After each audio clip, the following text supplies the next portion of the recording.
Magandang araw! Kumusta ka? Alam kong nasasabik ka ng magkaroon ng bagong kaalaman tungkol sa nakaraan. Kaya tara na't pasukin ang mundo ng kasaysayan with Airy.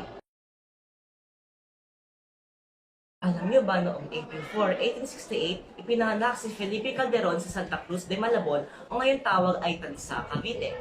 Ang kanyang mga magulang ay sina Doña Manuela Roca at Don Jose Gonzalez Calderon.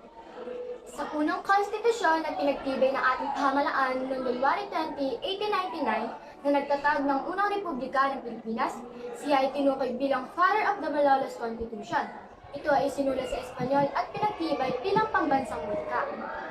Nagtatag siya ng dalawang law school, Escuela de Derechos o School of Duties at Liceo de Manila o First Law College sa bansa. Siya ay isang profesor sa parehong kolehiyo. Siya ay hinirang noong 1904 upang maging miyembro ng komite na sumulat ng Penal Code. Itinatag niya ang La Protección de la Infancia, proteksyon ng mga sanggol. Isang grupong tumutulong sa mapangangalaga at pagprotekta sa mga batang may hirap. Noong 1908, inilabas niya ang Encyclopedia Philippines. Sa kasamaang palad sa edad na 40, pumanaw siya ng July 6, 1908. A gentle reminder from Airy Perennius na hindi lamang oras ng linituan, kundi pati na rin ang kasaysayan na ating dapat alamin at alalahanin.